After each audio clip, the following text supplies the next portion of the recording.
The hallway was loud enough for the neighbors to crack their doors. Maya was crying, not soft tears, the kind that come from betrayal.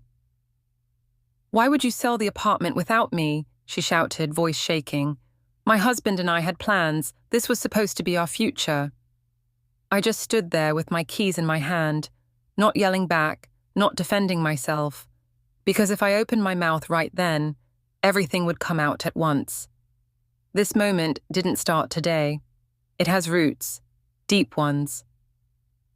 Before I go on, tell me where you're watching from and the time you started this, and if you're new here, subscribe. These stories are real life and someone needs to hear this one. All right, let's go back to where all of this began. The hallway felt too small for emotions that big.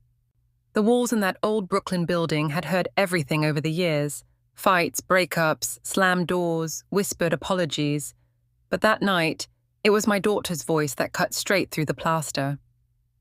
Maya stood a few feet from me, her mascara streaking down like rain on glass. Her hands were shaking, but her voice was sharp. "Mom, how could you? How could you just sell it without even telling me?" Brandon hovered behind her, jaw locked, arms crossed, like he was the one who had been betrayed. He didn't look at me.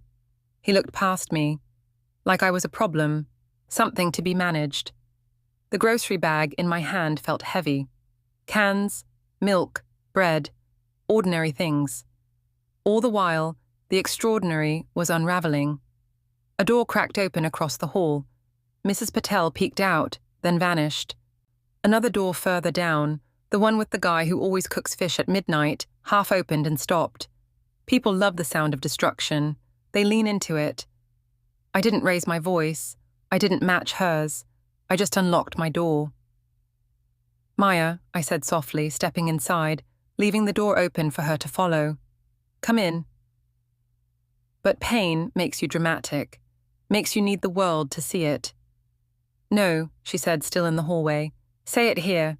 Say it where everyone can hear it. You sold my apartment. Not ours, not the family home, not even your mother's home. My. A claim staked in emotion, not truth." I set the grocery bag on the counter and turned back to her. The kitchen smelled faintly of lemon cleaner. The light above flickered once and steadied. I could hear my own heartbeat in my ear. "You never lived here," I reminded her quietly. "Not really." She flinched. I saw it. A tiny crack where her anger had been welded too tight. Brandon stepped forward like the hero in his own movie. "We were planning to move in next month. We already spoke to a designer. We had a layout. We had plans." Plans. That word again. I had lived an entire lifetime on plans that never came, on ceilings that leaked when it rained, on heating that broke every January, on dreams that required overtime, second jobs, coins tucked into old envelopes. But I didn't say any of that. Instead, I just breathed, slow, measured. "Maya," I said, "come inside, we'll talk." Her voice broke. "You should have trusted me." I looked her in the eyes. "I did," I said, "for years." Silence spread like water across tile. Then, without another word, she stepped inside. Brandon followed, stiff. I closed the door behind us. The apartment was no longer mine, but the truth still was. The sound of the door closing behind us felt heavier than the lock itself. Maya stood by the counter, arms crossed, still trembling from the argument in the hallway. Brandon walked in like he owned the place. He didn't sit down right away. He paced, scanning my kitchen like it was a room he'd bought, and I was trespassing in. "Let's not make this a big thing," he said, finally pulling out a chair. "We just wish you'd told us. We had plans. You knew we were getting ready to move." I didn't answer. I set the groceries down and began to unpack, slowly, carefully. A carton of milk, a loaf of bread, a jar of jam. Mundane motions keep your hands from shaking when your heart wants to. Maya exhaled, exasperated. "Mom, it's not just about the apartment. It's about trust. You went behind our backs." Trust, a word that used to mean something in this kitchen. The same kitchen where I'd bandaged scraped knees, poured cereal at dawn, whispered prayers when the heat got cut off one winter. I turned to her. "Sit down." She did, reluctantly. Brandon followed her lead. His watch caught the kitchen light, flashy, gold-faced, the kind of shine that needs validation. He leaned forward, elbows on the table. We were finally thinking long-term. A rental plan. A designer friend offered to redo the place. Maya's channel was going to cover the transformation, from Mom's house to our dream home. Sound familiar? You could have been part of it. I let him finish. Then I sat down too. "Brandon," I said evenly, "dreams are fine, but this home wasn't a prop." His face twitched, just for a second. Then came the smile. "I think you're misunderstanding. We weren't trying to take anything from you. We were building on what you started." Building. That word hit differently when you'd laid every brick yourself. I looked at Maya. Her eyes darted between us, like she wanted peace, but didn't know which truth to believe. "Mom, it was supposed to be ours. A legacy." I didn't correct her out loud, but the thought came anyway. Legacies aren't inherited. They're earned. The clock on the wall ticked between us, the seconds stretching long and thin. "Did you even need the money?" she asked suddenly. Her tone wasn't curious. It was accusing. I stared at the table. The surface had faint scratches from years of moving boxes and stacking bills. "I didn't sell it for money." Brandon scoffed quietly, under his breath, like he knew better. I turned my gaze on him, and he froze. The room held still with him.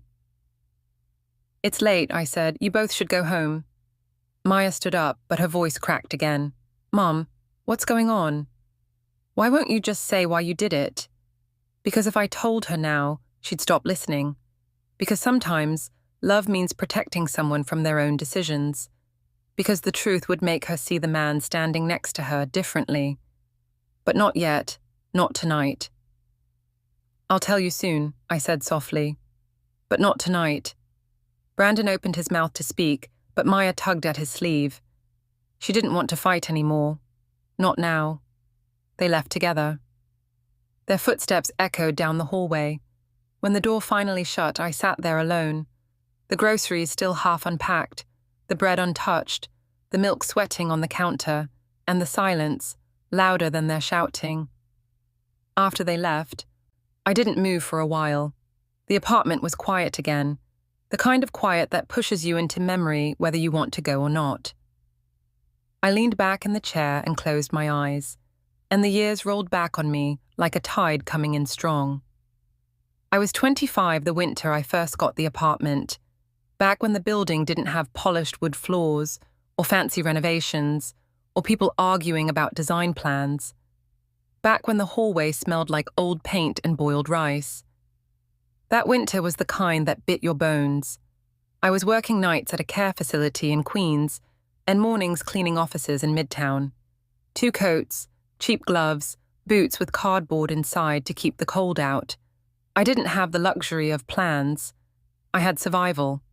I remember standing in front of this very building with a paper bag full of groceries that I paid for in single bills and nickels. The landlord had just told me the previous tenant left overnight, owing rent. The unit was rough.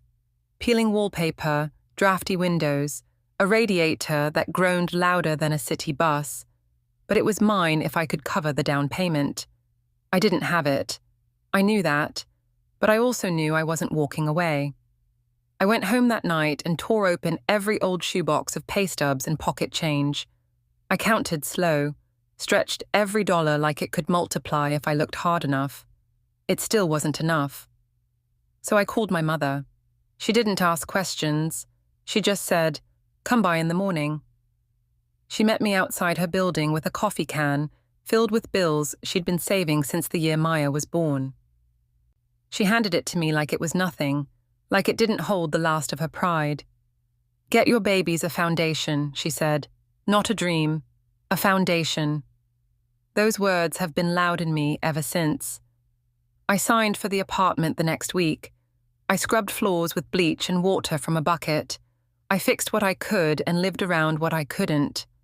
I learned how to restart a jammed radiator, how to seal window drafts with towels, how to stretch a can of soup into dinner for 3. This home grew up with us. Birthday parties with dollar store decorations, first fevers, school shoes bought in August, Maya's voice learning to say "mommy" in that hallway. Caleb sleeping curled against my side when the heat went out during a snowstorm. We didn't have everything, but we had stability. And that is something you don't gamble or dress up for Instagram. You protect it. So when Maya said, "Why didn't you trust me?" She didn't know the truth. She didn't know what it took to build something that doesn't fall apart the first time life shakes it. She didn't know yet, but she would, one way or another. The next morning, I found myself replaying moments I had brushed off before. Tiny things, little cuts that didn't bleed at the time, but left bruises anyway.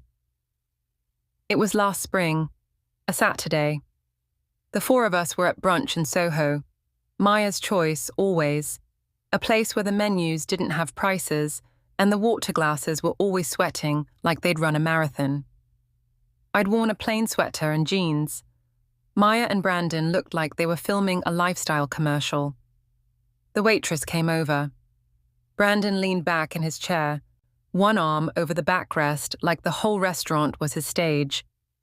"So," he said casually, "we were thinking of starting renovations next month." I raised my eyebrow. "On what?" Maya laughed, light, dismissive, like she was brushing lint off her shoulder. "Mom, obviously the apartment. It needs updating. It's stuck in the 80s, you know." I took a sip of water, cool, sharp. "You don't live there," I said calmly. "And it's not in your name," Brandon smiled. That smile men use when they think you just don't understand how the world works. "We'll handle the logistics," he said. "We've got a vision." A vision. Another one of those words people use when they don't have a plan. Maya reached for my hand across the table. "Mom, don't worry. You won't have to lift a finger. Think of it as us taking over so you can finally relax." Something about that sentence stung, not because of the words, but the assumption.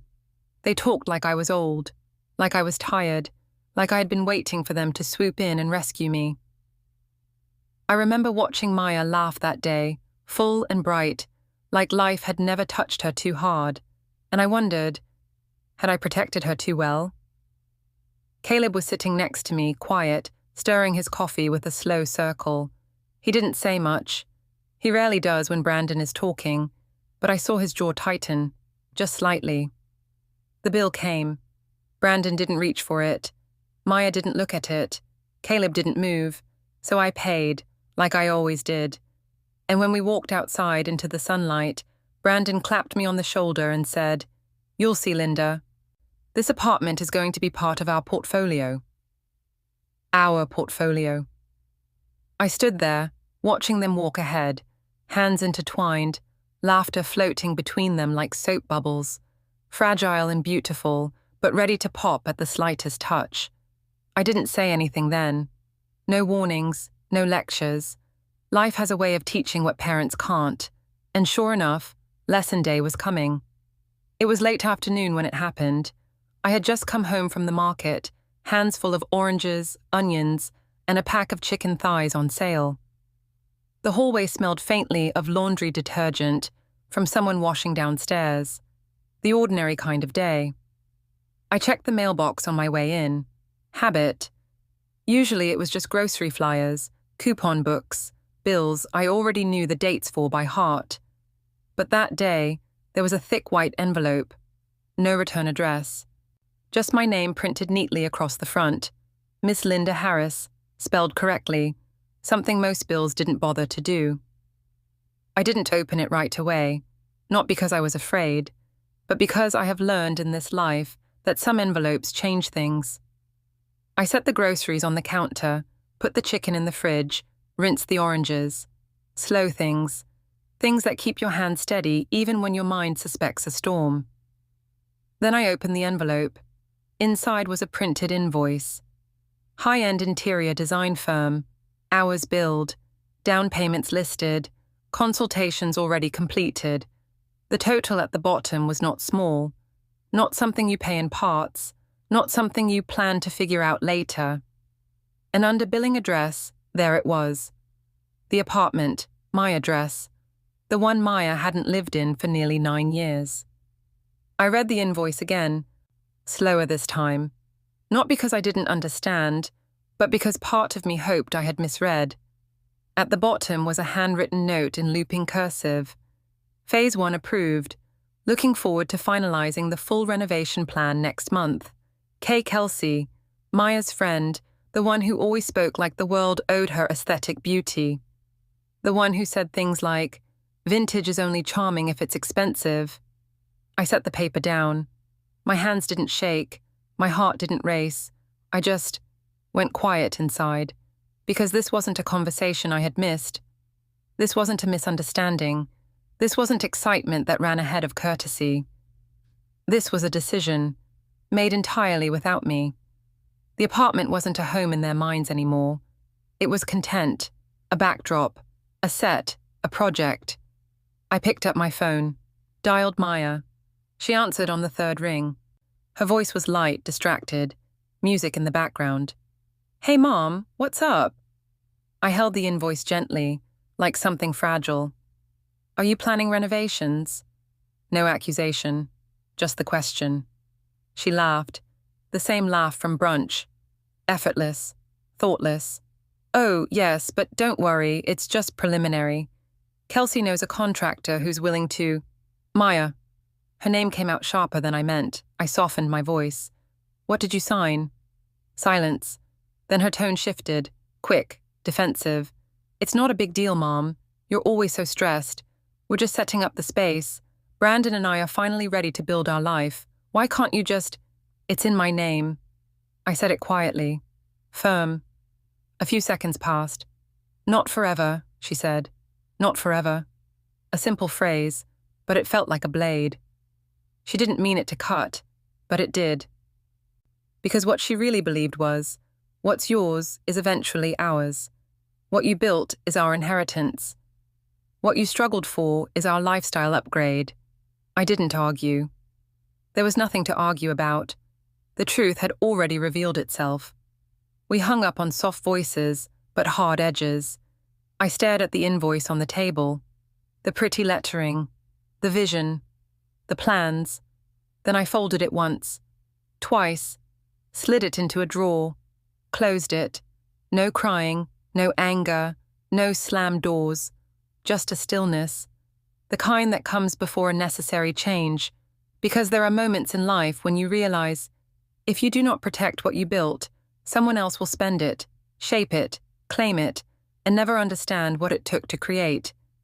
And the moment I put that envelope away, that was the exact moment the decision to sell was born. A few days passed after the invoice, not many, just enough for the air in the apartment to settle into something quiet and careful. I moved slower through rooms I once filled with noise. I caught myself staring at corners of walls I had painted years ago, wondering how people forget history just because they weren't there to live it. It was a Tuesday evening when Mrs. Alvarez knocked. 3 soft taps, the way she always knocked. She never barged, never intruded, but she always knew when something was shifting in this building. She was wearing her house sweater, the thick knitted one with a small hole on the left sleeve. Her hair was pinned back, silver catching the hallway light. "Can I sit?" she asked, already knowing the answer. I poured us tea without speaking. Chamomile for her, plain hot water for me. Sugar stayed in the cupboard. She never took any. We sat across from each other at the old kitchen table. She didn't ask about the hallway argument. She didn't mention the shouting. She didn't raise her voice or tilt her head or give me sympathy eyes. She just said, very softly, "Mothers always know before they know." The refrigerator hummed. A bus rumbled outside. Life moved, but her words sat still. I didn't respond right away. She didn't push. Finally, I nodded. "Maya is angry," I said. "She feels like I betrayed her." Mrs. Alvarez folded her hands. Her knuckles were swollen from age and work and years of holding things together. "No," she said. "She feels like she is losing something she did not earn." That sentence settled into my bones like a stone dropped into deep water. I didn't defend Maya. I didn't explain. I didn't justify the renovations or the invoice or the entitlement or the tone in her voice at brunch. I just listened. "She has been loud lately," Mrs. Alvarez continued. "In the hallway, on the phone. I think she is trying to chase a life that keeps running from her." A life that keeps running. Yes, that was it. Maya wasn't trying to build stability. She was trying to look like she already had it. We all learned too late that presentation is cheap, but foundations are expensive. Mrs. Alvarez took a sip of her tea, then set the cup down gently. "You cannot stop your children from making their mistakes," she said, "but you can stop them from making them with your house." There was no judgment in her voice, no harshness, just truth. And truth, when spoken without anger, is heavier than any argument. I looked at her. This woman who had lived 3 lifetimes in one body, and I realized something. Everyone thinks wisdom comes loud, but sometimes it comes in a whisper over tea. She stood to leave, placing one hand on my shoulder. "When people feel safe," she said, "they forget who built the walls." Then she walked out, closing the door softly behind her. I sat alone again, but this time, the silence didn't feel empty. It felt like clarity. I woke up the next morning with a steady kind of resolve. Not the loud kind, not the kind that shakes the walls or sends rage through the blood, the quiet kind, the kind that feels like finally exhaling after holding your breath too long. I made coffee, sat at the kitchen table, opened my old laptop, the one held together with a strip of tape near the charger port. And I searched for a number I hadn't dialed in years. Ronald K. Fields, attorney at law, a midtown lawyer, the one who handled the apartment paperwork back when I first bought it. There's something grounding about typing in a number you remember by finger memory. He answered on the 4th ring. "Mrs. Harris?" His voice sounded older, warmer, more tired. "Yes," I said. "I need to request a title review, full, including liens, debts, and pending claims." He paused. Lawyers read silence like doctors read pulse. "Has there been activity?" he asked. "There have been plans," I said, which was answer enough. He exhaled. "I'll email you release forms, sign and return them. I'll have the report in a few days." I closed the laptop and sat still. The kind of still where the world keeps moving around you. Traffic outside, pipes humming, wind pushing against the building. But inside, everything is quiet. Later that day, I signed the forms, scanned them at the corner print shop where the clerk always smells faintly of printer toner and peppermint gum, sent them back. Then I waited. Waiting is strange when you already know something is coming. Your body feels it before your mind catches up. 2 days later, my phone rang. Private number. I didn't need caller ID to know who it was. "Mrs. Harris," Mr. Field said, "I have the documents. Are you able to talk?" "Yes," I said. He didn't begin with small talk. He didn't warm up. He opened the file and spoke with the kind of careful tone reserved for news that shifts lives. "There is a pending lien inquiry on the property," he said. "Not filed yet, but being processed. It's tied to a loan in your daughter's married name." My chest felt like it split open and quiet poured out instead of sound. He kept speaking, steady, precise. "The loan appears to have been co-signed by her spouse. There are flags, missed payments, collection attempts. If the lien completes, the apartment becomes collateral." Collateral. The home I worked through winters to build the one held together with mother's hands, double shifts, heat outages, sacrifices, and love, was one signature away from being seized by a bank. I didn't speak. He didn't rush.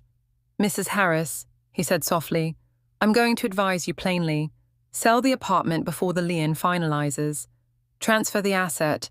remove it from their leverage. I gripped the phone tighter. When would the lien go through? I asked. Within 45 to 60 days, he said. Maybe sooner. Once it does, it's out of your control. Out of my control. My home, my work, my years, not if I moved first. Prepare the sale. No tremor in my voice, no anger, no tears, just decision. We ended the call. I sat at the kitchen table while the sun moved slowly across the room. The light shifted, the shadows lengthened. Nothing dramatic happened, but inside, everything had already changed. Because the truth was simple now. I did not sell the apartment to hurt her. I sold it to keep her from losing it. A few nights later, I took the subway to Caleb's place. He lived in a small basement apartment in Crown Heights. Nothing fancy, nothing staged, but everything honest. A sagging couch, textbooks stacked in corners, a single lamp that buzzed when it got too warm. The kind of home built with paychecks that have someone's sweat behind them. He was standing over the stove when I walked in, frying onions and garlic in a pan of oil. The smell wrapped around the room, warm, familiar, comforting. "You're early," he said, glancing over his shoulder. He didn't hug. He didn't need to. Some bonds breathe even in silence. I sat at the little table in the corner, 2 chairs, 1 chipped bowl holding lemons, a cracked salt shaker. He slid a pot of pasta into boiling water, lowered the flame, and came to sit across from me. He didn't ask what was wrong. He saw it. Caleb always saw what others missed. We ate quietly when the food was ready. He had made tomato pasta with basil and too much pepper, his signature. The steam fogged the window near the sink. Halfway through the meal, he finally spoke. "So, Maya." I didn't look up. "Yes." "She yelled at you." A statement, not a question. He had heard. Of course he had. News moves faster than truth. "She's upset," I said. "She's embarrassed," he corrected. "There's a difference." I put my fork down. "She thinks I betrayed her," I said softly. Caleb leaned back, arms crossed loosely, eyes steady. "Mom," he said, "Maya thinks adulthood is something you perform. You know, like outfits and wedding photos and apartments with exposed brick and gold faucets." I didn't interrupt. "She's living the version of life people watch online," he continued. "But you," he pointed gently toward my chest, "you lived the one that was real." The room stayed very still. He took a slow breath. "Brandon is good at talking," he said. "He knows how to make something sound like a future, even if there's no foundation under it. Maya likes how that feels. It makes her feel safe. Until the bill comes." His words weren't cruel, just clean, honest in the way truth is when it's not trying to win anything. "And the apartment?" I asked. He nodded. "They don't want it to live in. They want it to prove something. They think that if they look stable, they'll become stable." I let that settle. He didn't look away when he said the next part. "Mom, you didn't sell her home." He paused. "You sold her illusion." Something in my chest loosened. Not relief, not satisfaction, just understanding. We sat in silence again. The good kind. The kind where 2 people sit on the same side of the truth. When I stood to leave, Caleb walked me to the door. "Mom," he said quietly, hand resting on the doorframe, "Maya will be angry because she doesn't know the danger she was in. But one day, she will." I nodded. He opened the door for me. "Text me when you get home," I smiled. "I will." Outside, the air was cool, the sky low, the night quiet. I walked to the subway with a steady heart. I wasn't acting out of anger. I wasn't acting out of fear. I was acting from something deeper, something older, something mothers learn in the long, dark winters of their lives.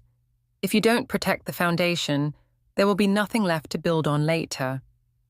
The decision didn't come with fireworks. No dramatic storm. No crying into pillows. It came quietly, like the slow closing of a door that had been open too long.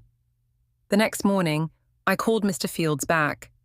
"List it," I said. He didn't ask for reasons. Legal people know when not to ask. Property sales in New York don't move fast unless someone wants them to, and I wanted this one to move fast. There were papers, digital signatures, walk-through arrangements, insurance confirmations, bank clearance timings, all the things Maya and Brandon would have called logistical details. But to me, it was the unwinding of a lifetime. Every signature felt like peeling back layers of years, like saying goodbye to versions of myself that lived inside these walls. I didn't tour potential buyers, didn't host coffee chats with realtors, didn't stage the rooms. This apartment didn't need staging. It had history, it had weight, it had memory in every crack of the floorboard. Mr. Fields called 2 days later. I have a buyer, certified financing, clean record, move-in ready, no contingencies. It was the kind of buyer that doesn't come often. I didn't ask who it was. Not yet. I trusted the timing. We set the closing date for 2 weeks out.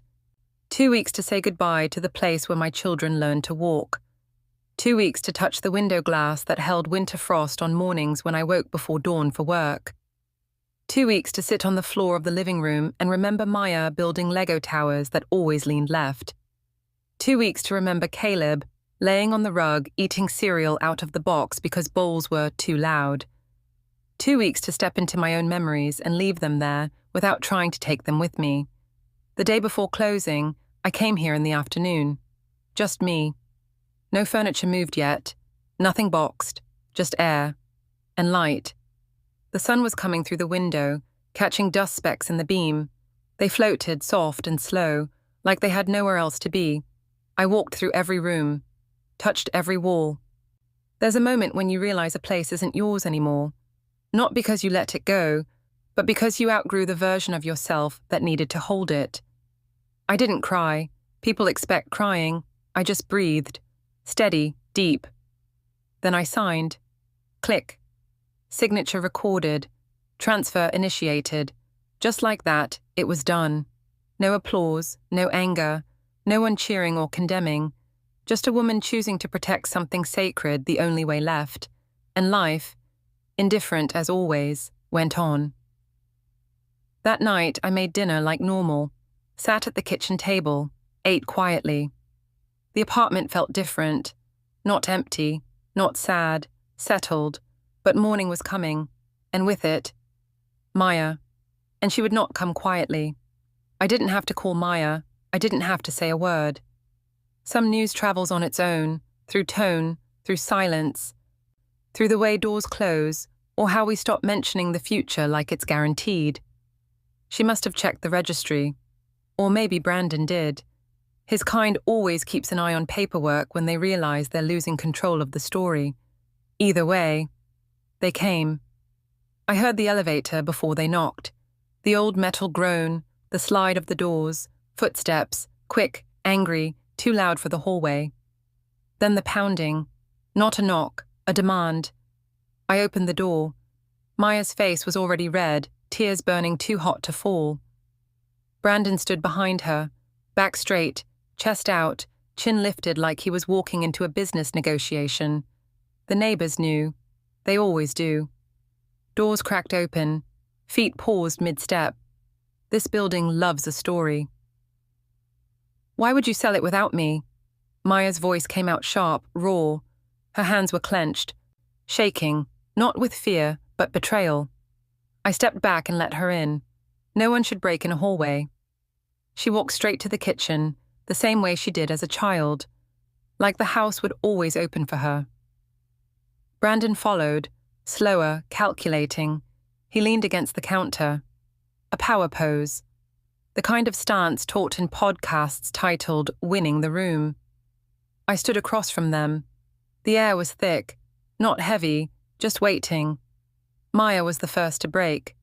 You were going to let us find out like that? Her voice cracked on the word us. I didn't answer with apologies or explanations. I just asked, calmly, softly. When were you going to tell me about the renovations? She blinked. The anger shifted, not gone, just startled, like it hadn't planned to be questioned. Brandon stepped in. It was a surprise, a gift, something to modernize the space. You should be grateful, I looked at him, and he stopped speaking. Sometimes silence holds more authority than words. Maya wiped her face with the back of her sleeve. Her voice softened, not gentle, but afraid. We needed that apartment, Mom. We were going to use it to get ahead, to build something. Why would you take that away from us? I sat down, not collapsing, choosing. They stayed standing. You keep saying build, I said quietly, but you haven't laid a single brick. Maya stared at me, confused, hurt filling her eyes like rising water. Then Brandon scoffed, That's unfair. I turned my gaze to him, steady, calm. You signed a loan in Maya's name. The room froze, like the walls themselves stopped breathing. Maya looked at him. What loan? Brandon opened his mouth, closed it, opened it again. Words scrambling, excuses tripping over each other before they formed. It's just temporary. My voice cut cleanly through his. And the bank was preparing to file the lien on the apartment, 30 to 60 days, maybe sooner. Maya's knees wobbled. She reached for the counter. Her eyes weren't on me anymore. They were on him. Brandon? He swallowed hard. I was going to fix it, he whispered. The kind of whisper that already knows it's too late. Maya's breathing turned shallow. Her hands shook. She turned to me, her voice barely there. Mom, when did you find out? I looked at her. The daughter I rocked through fevers. The child I carried up 3 flights of stairs when she fell asleep on the bus. The girl who once thought I could fix anything. When I needed to, I said. Her face crumpled, not from anger now, but from understanding. Real understanding. The kind that hurts because it's true. Brandon stepped toward her. Maya, listen. She stepped away from him, not far, just enough. The neighbors were still listening. The hallway was still full of ghosts. The apartment was still full of memories, and the truth was now sitting between us, solid, unmovable, undeniable. No one raised their voice, no one stormed out, no one collapsed. The grief just sat there, quiet, heavy, real, and all I said was, Sit down, we're not done yet.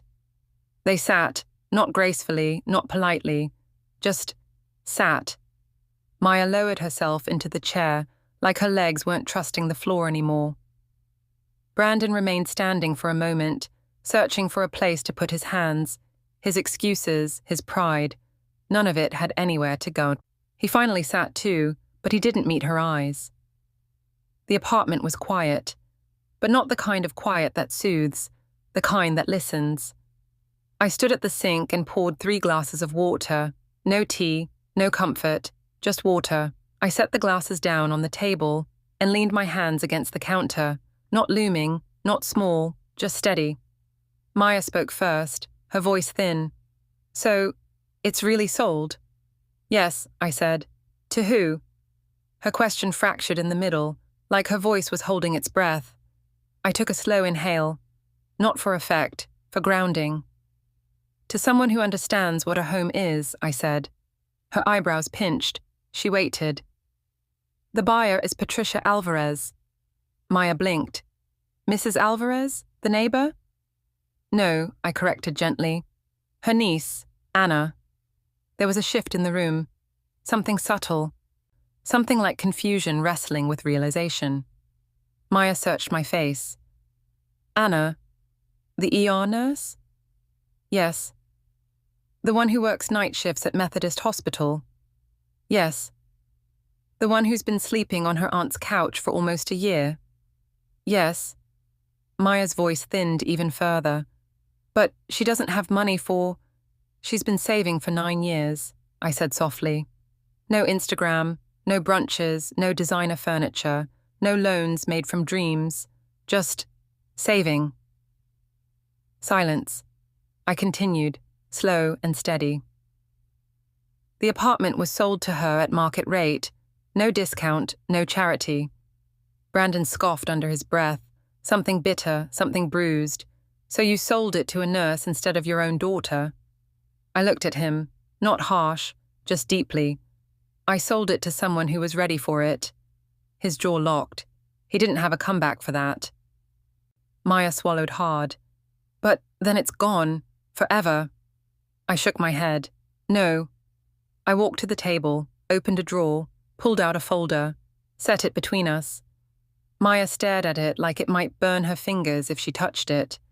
I opened it myself. Inside was one sheet of paper, one clause, one opportunity. A right of return agreement. Maya read it silently, her breath trembling the page. She read it again, and again, her lips parted. You... Her voice broke. You wrote in a clause that I can buy the apartment back? At the same price you sold it for? Yes, I said, at the exact price. Her eyes filled, not with anger this time, with something older, something softer, something that remembered where she came from. She kept reading. Conditional upon completion of a financial responsibility plan, debt review, repayment strategy, budgeting counseling. Her voice faltered. It's a learning program, a plan, not a punishment. Yes, I said. She looked up, and for the first time in months, maybe years, she looked like the girl I knew. Mom, her voice trembled. You protected me. I felt my throat tighten. But I didn't cry, and instead I simply nodded, because mothers don't always say, I love you. Sometimes they turn love into protection before the danger arrives. And that's when Brandon stood up, fast, chair legs screeching against tile. And what about me? He snapped. What happens to my plans? I built my future around that apartment. I turned to him fully now, not with anger, with clarity. You built your future on someone else's foundation, I said quietly. And that is not a future. That is a gamble. His mouth opened. But the truth had already finished speaking. Brandon stood there, chest rising too fast, hands curled tight at his sides. He wasn't angry because of the apartment. He was angry because the illusion had cracked. And everyone in the room saw through it now. Maya hadn't looked at him yet. Not really. She was still staring at the claws in her hands, like it was some fragile bridge back to something safe. I sat down, not to rest, but to steady the ground we were all standing on. There's something else, I said. Brandon's eyes flicked up. Maya lifted her face slowly.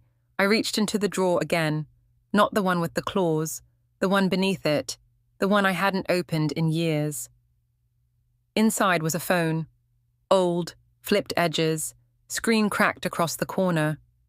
Maya gasped when she saw it. Dad's phone?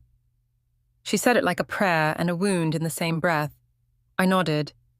After your father passed, the police officer at the hospital handed it to me in a bag. His wallet, his keys, his phone. I couldn't bring myself to open it for months. Grief rearranges time like that. When I finally did, there was one unheard voicemail. One. I never told Maya. She was drowning already.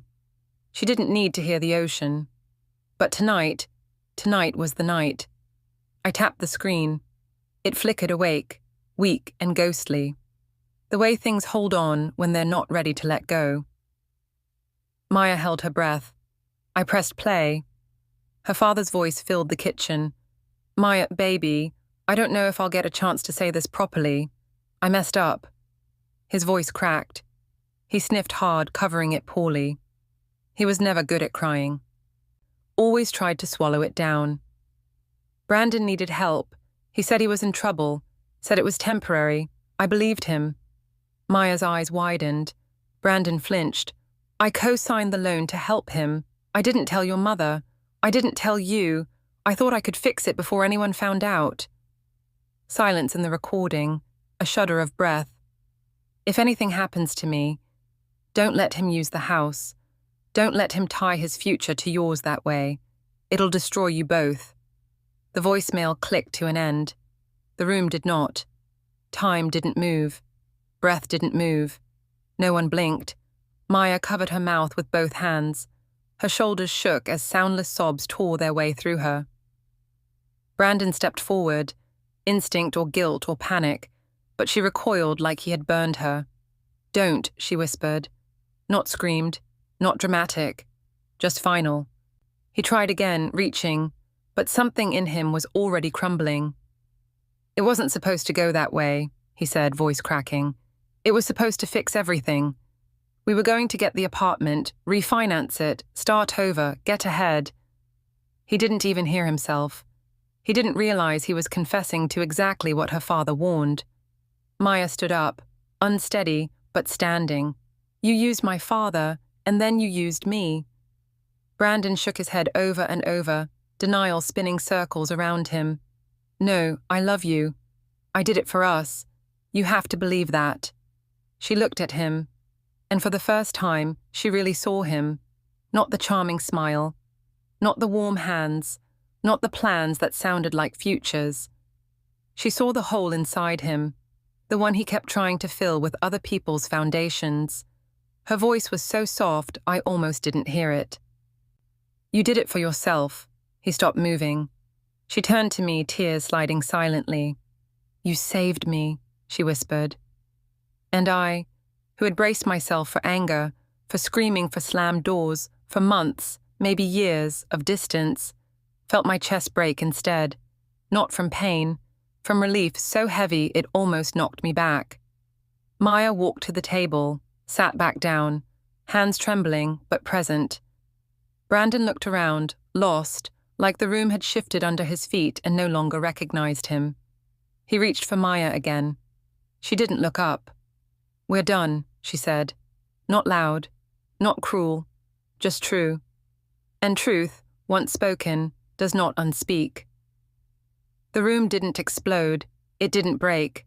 There was no screaming, no shattering plates, no dramatic exit like in the movies. Real endings are quieter. Real heartbreak sinks, slow, heavy. Like a stone dropped into deep water. Brandon stood there with his hands hanging useless at his sides. For the first time since I had known him, there was nothing polished about him. No smooth tone, no confident posture, no borrowed certainty. Just a man realizing the future he built was never real to begin with. "Maya," he tried again, voice small now, like a child. "I swear I was going to fix it. I was—" She looked at him, not hateful, not furious, but tired, the kind of tired that comes from loving something that kept hollows inside you instead of filling them. "You were always going to fix it," she whispered. "Next month, next paycheck, next miracle. You keep promising seasons you never plant in." He blinked hard, like each word hit his chest. She shook her head slowly.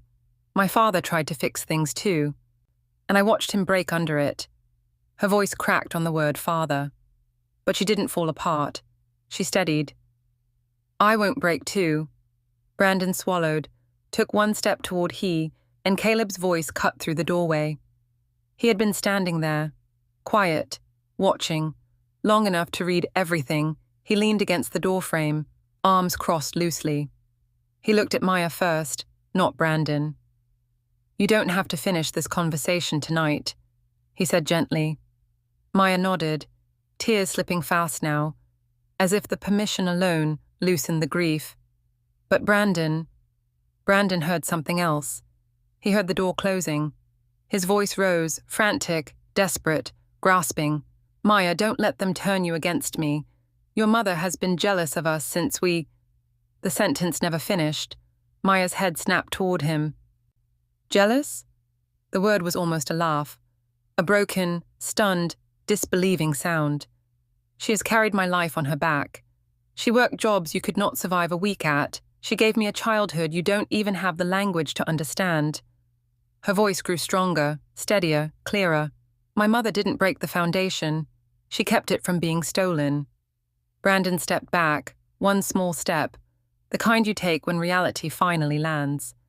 Maya stood, wiping her cheeks with her sleeve. She didn't look heroic. She didn't look triumphant. She just looked awake. "I'm going to stay with Aunt Jasmine for a while," she said quietly, more to herself than to any of us. Brandon's face twisted, dread and rage flickering in and out like faulty light. "You're leaving me? Over money?" "No," she said. "Over truth." She picked up her bag, her phone, her coat, no dramatic pause, no last glance. Just leaving. Brandon didn't move to stop her. He couldn't. He was standing in the ruins of a future he had imagined, not built. The door closed behind her, soft, final. Brandon looked at me then, not with anger, with something worse. Recognition. "You did this," he said. I didn't blink. "No," I answered. "You did." He left without slamming the door. Some endings don't have sound. The apartment was quiet again. Too quiet. Caleb walked to me and placed one hand on my shoulder. Not to comfort, to anchor. "You all right?" I nodded, but inside, something was shaking loose. Relief braided with grief. Love tangled with letting go. The ache of watching your child grow all at once in a single night. I sat down at the table, the same table I had sat at for birthdays. Homework nights, bills, tears, laughter. The chair felt heavier than usual. Caleb sat beside me. No one spoke. There was nothing left to explain. Only one thing remained, and it waited quietly in the drawer. The apartment was still again, but not empty, not hollow. It was the stillness of after truth, after break, after the shape of the family shifts and settles into something new. Caleb stayed with me a while, just sitting. No advice, no questions, just presence. And that was enough. Eventually, he stood, pressed a kiss to my forehead, and left quietly, closing the door gently behind him, like he was afraid to disturb the air. Night settled in slow, blue, and soft. I walked to the drawer, the one I had avoided, the one that held the last piece of the story. Inside was a single envelope, cream-colored, edges slightly worn from years of being handled but never opened fully. Maya had seen it before. She just never knew what was inside. It was addressed in handwriting I knew by heart. Steady, straight, reliable. Her father, his last letter. He wrote it before he passed, but I didn't give it to her then. She wouldn't have heard it. She was drowning in grief and newlywed dreams, and the idea that love could fix anything. Sometimes timing is the difference between damage and understanding. I placed the envelope on the table that saw everything, the table that never asked for more than we could give. The apartment was dark except for the streetlight through the blinds. Stripes of pale gold lay across the paper, across my hands. The letter was meant for her, not for me, not anymore. So I left it there, no note, no instructions. No explanation, just truth waiting to be read. The next morning, sunlight pushed gently into the kitchen. Warm, steady, kind. I brewed coffee. At 9:42 a.m., there was a knock. Not pounding, not frantic, just a quiet knock. I opened the door. Maya's face was different. Eyes tired but clear. No makeup, no performance. Real. She didn't ask to come in. She didn't have to. She walked straight to the table, saw the envelope. Her breath caught. She sat, hands trembling, but not from fear, from knowing the truth was hers now. She slid her thumb under the seal, paused, and looked at me. Her voice was barely a whisper. "Will you stay?" I sat down beside her. Always. She opened the envelope. The paper inside crackled softly as she unfolded it. She read the first line. And her face crumpled. Silent tears, the kind that don't break you, the kind that wash something clean. I didn't read over her shoulder. I didn't speak. I didn't touch her. Some moments aren't meant to be shared, just held. When she finished, she folded the letter slowly, pressing each crease like a memory being placed back where it belonged. She didn't look at me right away, but when she did, there was no anger there, no accusation, no pride, just understanding, just love that had grown up. She took my hand, and for the first time since she was a child, she held on to me like she needed grounding. "Thank you," she whispered. I didn't say you're welcome. Some things don't need spoken returns. I just squeezed her hand. Outside, a car horn sounded, a siren somewhere in the distance. Life continued. But in that kitchen, for the first time in a long time, we were steady. Not perfect. Not healed overnight. But steady. Foundations don't rebuild in a day. But this was the first brick. But not finished. Because healing is not a final scene. It's a beginning.